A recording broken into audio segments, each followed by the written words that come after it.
Hello students, welcome to my channel Sunrise Tutorial. और आज हम लोग स्टडी करेंगे ब्लड ग्रुप का। ब्लड ग्रुप को सबसे पहले खोजा था कार्ल लैंडस्टीनर ने 1900 में, और इन्होंने 3 प्रकार के ब्लड ग्रुप को बताया था, ए, बी एंड ओ। जबकि चौथा ब्लड ग्रुप ए बी के बारे में डी कैस्टेलो एंड एस्टीनी ने बताया था 1902 में। इस प्रकार से ब्लड ग्रुप 4 प्रकार के होते हैं, ए बी एंड ओ। तो इस चारों प्रकार के ब्लड ग्रुप को हम लोग 2 कंसेप्ट से आसानी से समझ सकते हैं। एक कंसेप्ट एंटीजन का और दूसरा कंसेप्ट एंटीबॉडीज़ का। तो ये एंटीजन्स और एंटीबॉडीज़ क्या होते हैं, इसको हम लोग समझते हैं। एंटीजन्स आरबीसी के सरफेस पर पाया जाने वाला एक प्रकार का प्रोटीन है। यह प्रोटीन के अलावा पॉलीसेकेराइड, लिपिड या फिर न्यूक्लिक एसिड भी हो सकता है, लेकिन जनरली प्रोटीन ही होते हैं। एंटीजन्स वह सब्सटेंस होता है जो हमारे बॉडी के लिए अननोन हो, फॉरेन हो। एंटीजन्स को एंटीबॉडीज जनरेटिंग सब्सटेंस कहा जाता है, क्योंकि यह हमारे बॉडी में एंटीबॉडीज प्रोडक्शन को स्टिमुलेट करता है। जब भी कोई एंटीजन्स के रूप में हमारे बॉडी में प्रवेश करता है, किसी भी प्रकार का कोई केमिकल सब्सटेंस, हमारा इम्यून सिस्टम उसको डिस्ट्रॉय करने के लिए एंटीबॉडीज का प्रोडक्शन करता है। तो ब्लड में ब्लड कार्पसल्स यानी आरबीसी के सरफेस पर 2 प्रकार के एंटीजन्स पाए जाते हैं। एंटीजन्स 2 प्रकार के होते हैं, एक एंटीजन ए और दूसरा एंटीजन बी कहलाता है। अगर आरबीसी के सरफेस पर ए टाइप का एंटीजन है तो इसको ब्लड ग्रुप ए कहा जाएगा। अगर आरबीसी के सरफेस पर बी टाइप का प्रोटीन है या एंटीजन है तो इसको ब्लड ग्रुप बी कहा जाएगा। और अगर आरबीसी के सरफेस पर ए टाइप का और बी टाइप का दोनों टाइप का प्रोटीन है तो इसको दोनों टाइप का प्रोटीन हो तो इसको हम ए बी ब्लड ग्रुप कहते हैं। और ओ ब्लड ग्रुप में किसी भी प्रकार का कोई एंटीजन नहीं पाया जाता। यानी ब्लड ग्रुप ए है तो उसके आरबीसी के सरफेस पर ए टाइप का प्रोटीन पाया जाएगा। ब्लड ग्रुप बी है तो इसके आरबीसी के सरफेस पर बी टाइप का प्रोटीन पाया जाएगा। ए बी है तो ए एंड बी दोनों प्रकार के प्रोटीन पाए जाएंगे। और ओ है तो इसमें किसी प्रकार का कोई प्रोटीन यानी एंटीजन नहीं पाया जाएगा, और इसलिए इसको हम यहाँ लिखते हैं नो एंटीजन। किसी प्रकार का कोई एंटीजन नहीं पाया जाएगा। और दूसरा जो फैक्टर है वो है एंटीबॉडीज। एंटीबॉडीज क्या है? एंटीबॉडीज को प्लाज्मा फैक्टर कहा जाता है। प्लाज्मा फैक्टर भी कहा जाता है, जबकि इसको कार्पसल फैक्टर कहते हैं।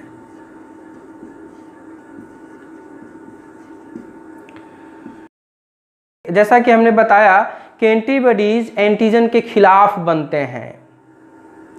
तो ये एंटीबॉडीज भी 2 प्रकार के होते हैं, small A and small B.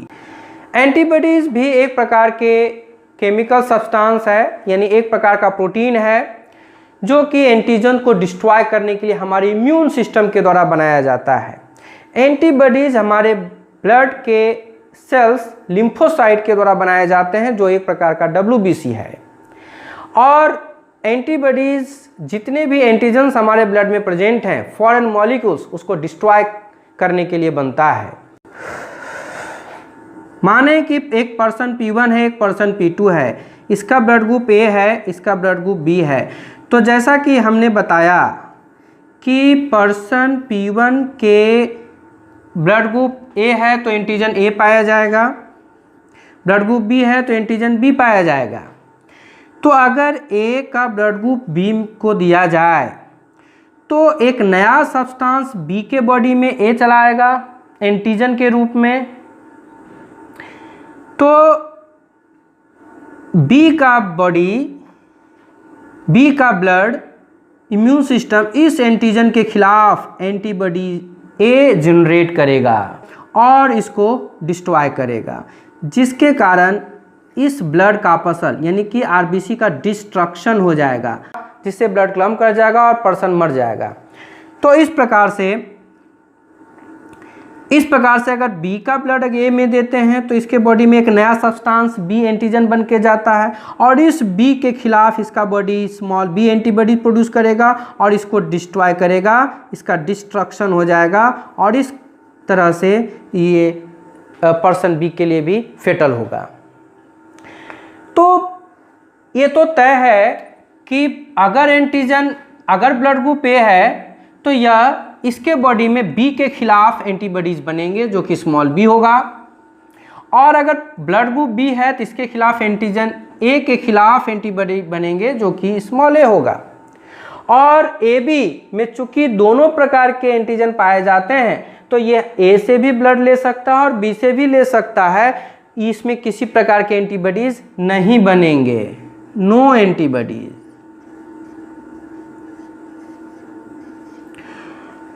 ओ में चूंकि किसी भी प्रकार का कोई एंटीजन आरबीसी के सरफेस पर नहीं पाया जाता तो यह इसके बॉडी में अगर एक टाइप का एंटीजन जाता है तो उसके खिलाफ भी एंटीबॉडीज बनेंगे और बी टाइप का जाता है तो उसके खिलाफ भी एंटीबॉडीज बनेंगे, और अगर ए बी जाता है तो ए एंड बी दोनों एंटीबॉडीज बनेंगे ओ में। तो इस प्रकार से ब्लड ट्रांसफ्यूजन किया जाता है। तो ब्लड ट्रांसफ्यूजन को कुछ और ढंग से समझते हैं आगे। ओ ब्लड ग्रुप को देखा जाए तो ओ के आरबीसी के सरफेस पर किसी प्रकार का कोई एंटीजन नहीं है, यानी कि यह अगर बी को ब्लड देता है तो बी के बॉडी में कोई नया सब्सटेंस नहीं जाएगा और इस बी के बॉडी में किसी प्रकार का कोई एंटीबॉडी का प्रोडक्शन नहीं होगा। ओ ए को भी दे सकता है क्योंकि ओ के आरबीसी के सरफेस पर किसी प्रकार का कोई एंटीजन नहीं पाया जाता, और ओ ए बी को भी दे सकता है क्योंकि ओ के आरबीसी के सरफेस पर किसी प्रकार का कोई एंटीजन नहीं पाया जाता। अगर ओ इन तीनों में से किसी को भी देता है तो कोई भी एंटीबॉडी का प्रोडक्शन किसी भी ब्लड ग्रुप वाले पर्सन में नहीं होगा, और ओ का व्यक्ति ओ को दे सकता है। बी ब्लड ग्रुप वाले पर्सन ए बी को ब्लड डोनेट कर सकते हैं क्योंकि बी एंटीजन्स ए बी में प्रेजेंट होता है। ए वाले पर्सन ए बी को दे सकते हैं क्योंकि ए एंटीजन ए बी में प्रेजेंट होता है। तो इस प्रकार से ब्लड ट्रांसफ्यूजन होता है।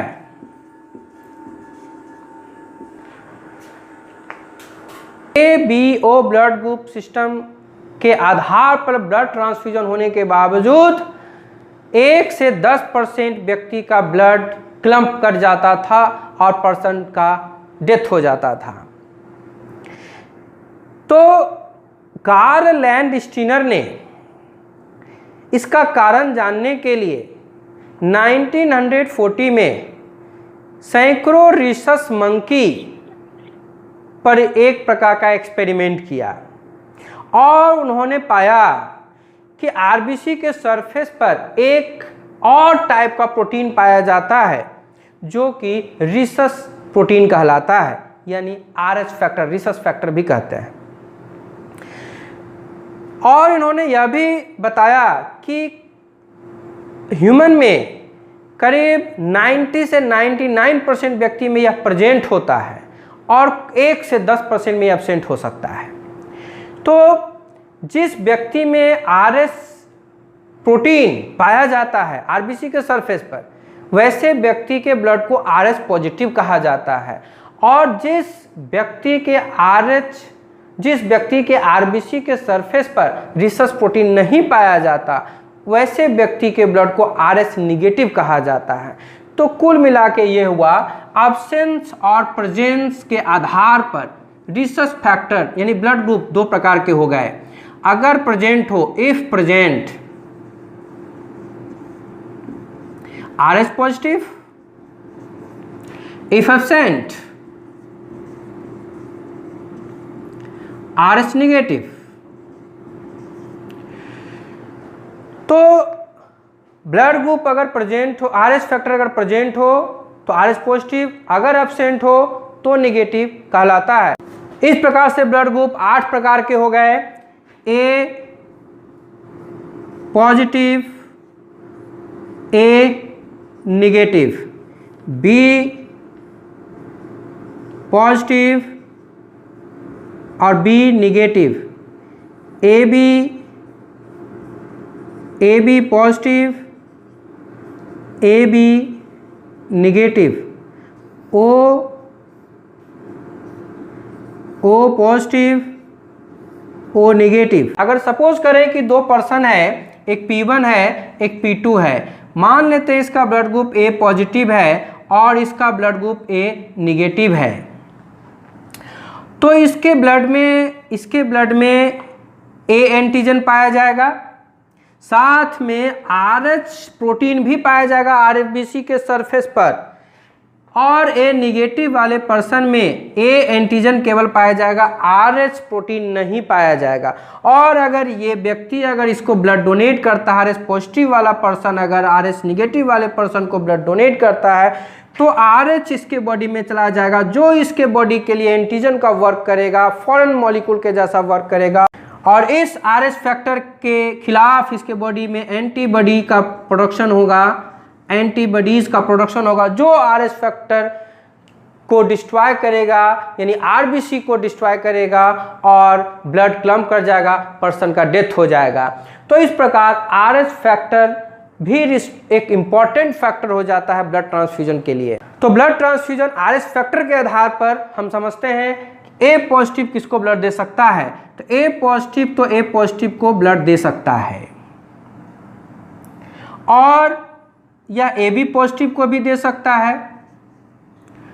ए निगेटिव को देगा, ए पॉजिटिव को देगा, ए बी पॉजिटिव को देगा और ए बी निगेटिव को भी देगा। निगेटिव वाला पॉजिटिव को ब्लड दे सकता है क्योंकि निगेटिव के आरबीसी के सरफेस पर कोई नया प्रकार का कोई नया सब्सटेंस नहीं पाया जाता, इसलिए अगर निगेटिव वाला पर्सन पॉजिटिव को ब्लड देता है तो उसके बॉडी में किसी भी प्रकार का कोई एंटीबॉडी का प्रोडक्शन नहीं होगा। बी पॉजिटिव को ब्लड दे सकता है, ए बी पॉजिटिव को दे सकता है, बी निगेटिव को दे सकता है, बी पॉजिटिव को दे सकता है, ए बी पॉजिटिव को दे सकता है और ए बी निगेटिव को भी दे सकता है। ए बी पॉजिटिव केवल ए बी पॉजिटिव को ब्लड दे सकता है, ए बी निगेटिव को ब्लड दे सकता है और ए बी पॉजिटिव को ब्लड दे सकता है। ओ पॉजिटिव को ब्लड दे सकता है और यह ए पॉजिटिव को भी ब्लड दे सकता है, बी पॉजिटिव को ब्लड दे सकता है, ए बी पॉजिटिव को ब्लड दे सकता है। ओ निगेटिव को ब्लड दे सकता है, ओ पॉजिटिव को दे सकता है, A positive, A negative, B positive, B negative, A B positive और ए बी निगेटिव को भी ब्लड दे सकता है। तो ओ निगेटिव को हम यूनिवर्सल डोनर कहेंगे क्योंकि यह निगेटिव पॉजिटिव दोनों से ब्लड ले सकता है, और ए बी पॉजिटिव को हम यूनिवर्सल रेसिपिएंट कहेंगे क्योंकि यह सभी से ब्लड ले सकता है बट किसी को ब्लड दे नहीं सकता। तो इस प्रकार आज हमने ब्लड ट्रांसफ्यूजन, ब्लड ग्रुप और RH फैक्टर को देखा। तो इंतज़ार कीजिए आगे हमारे नए वीडियो का। तब तक के लिए धन्यवाद।